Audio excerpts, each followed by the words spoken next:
आप सभी को बहुत बहुत नमस्कार। मैं MC हरबार हूं और आप देख रहे हैं यूट्यूब चैनल पर इंडियन कॉन्स्टिट्यूशन। आज हम संविधान के आर्टिकल 39D पर बात करेंगे।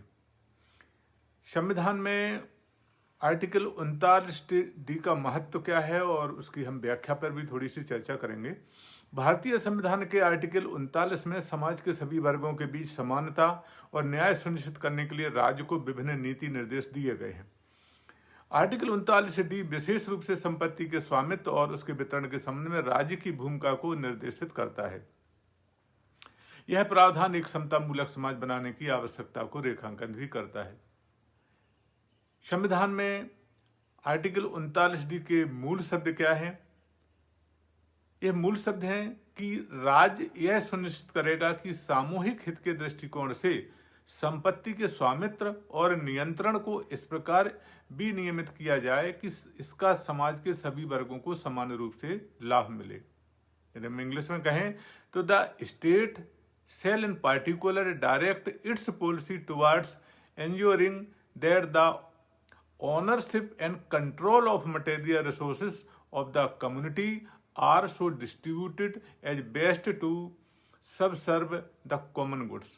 बड़ा बड़ा स्पष्ट है कि इसमें आर्टिकल 39D का आम नागरिकों के जीवन में बहुत ही महत्व है। संपत्ति का न्याय संगत वितरण करने में 39D की बहुत अहम भूमिका है। आर्टिकल 39D राज्य को निर्देश देता है कि संपत्ति का स्वामित्व और नियंत्रण इस प्रकार से विनियमित किया जाए कि आर्थिक और सामाजिक असमानता कम हो। सामाजिक कल्याण में यह उपयोगी है। यह प्रावधान यह सुनिश्चित करने का प्रयास करता है कि संपत्ति और संसाधनों का उपयोग केवल व्यक्तिगत लाभ के लिए ना हो बल्कि पूरे समाज के कल्याण के लिए भी हो।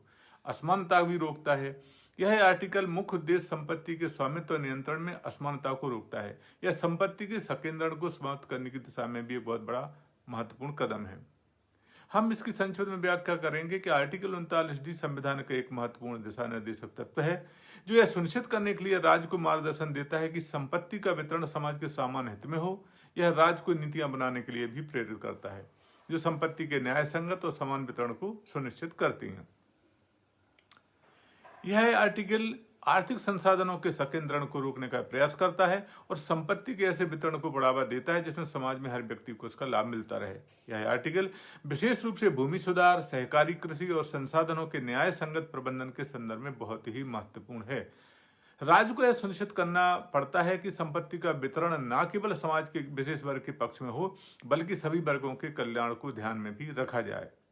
क्या आर्टिकल 39D के अंतर्गत उच्चतम न्यायालय द्वारा कुछ फैसले दिए गए हैं। आज हम उसका भी कुछ केस स्टडी करते हैं और पहला प्रकरण है केशवानंद भारती बनाम केरल राज्य। यह प्रकरण 1973 का है जो बहुत ही महत्वपूर्ण है। याचिका में मुख्य प्रश्न यह था कि क्या संपत्ति के अधिकार में बदलाव समाज के सामान्य हित में हो सकता है। उच्चतम न्यायालय ने फैसला दिया।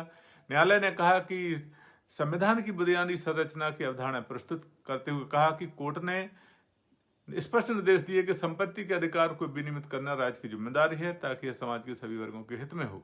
39D के संदर्भ में कोर्ट ने माना कि संपत्ति का विनिमय समाज के सामान्य हित में आवश्यक होता है।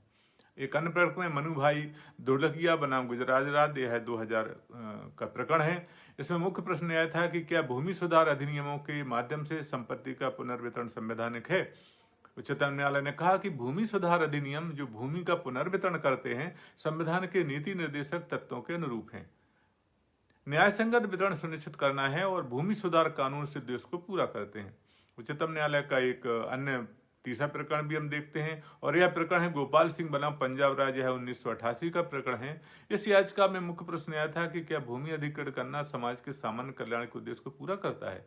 उच्चतम न्यायालय ने फैसला दिया कि भूमि अधिग्रहण कानून को समाज के सामान्य हित में लागू किया जा सकता है बशर्ते कि वह न्याय संगत और पारदर्शी हो।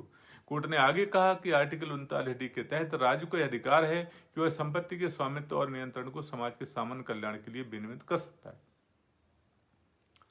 तो आर्टिकल 39D को यदि हम निष्कर्ष रूप में कहें तो भारतीय संविधान का एक महत्वपूर्ण प्रावधान है जो संपत्ति के स्वामित्व और नियंत्रण के न्याय संगत और संतुलित वितरण को सुनिश्चित करने के लिए राज्य को प्रेरित करता है। उच्चतम न्यायालय ने अपने फैसलों में से महत्वपूर्ण दिशा निर्देश के रूप में स्वीकार भी किया है और यह स्पष्ट किया है कि संपत्ति का न्याय संगत वितरण समाज के सामान्य हित के लिए आवश्यक है। यह अनुच्छेद न केवल संपत्ति के संकेंद्रण को रोकता है बल्कि सुनिश्चित भी करता है कि सभी वर्गों को समान अवसर और संसाधनों तक उनकी पहुंच हो। तो आर्टिकल 39 एक समतामूलक समाज के निर्माण के लिए एक संवैधानिक मार्गदर्शक है। यह राज्य को यह सुनिश्चित करने के लिए प्रेरित करता है कि संपत्ति और संसाधनों का वितरण इस तरह से हो कि नागरिकों को समान रूप से इसका लाभ मिलता रहे। न्यायपालिका ने इसे आर्थिक और सामाजिक न्याय को बढ़ावा देने के लिए बहुत ही महत्वपूर्ण माना है और राज्य की नीतियों को इस दिशा में लागू करने के बहुत ही महत्वपूर्ण निर्देश दिए। तो साथ ही संविधान के आर्टिकल 39 की जानकारी क्या है, जानकारी आपके लिए उपयोगी लगी है, कृपया इस आर्टिकल को सब्सक्राइब करें ताकि आपको और भी ऐसी महत्वपूर्ण जानकारी मिलती रहे। इस आर्टिकल को शेयर भी करें ताकि लोग भी 39D के बारे में जान सकें और कमेंट करके हमें भी बताएं कि इस आर्टिकल के बारे में आपकी क्या राय है।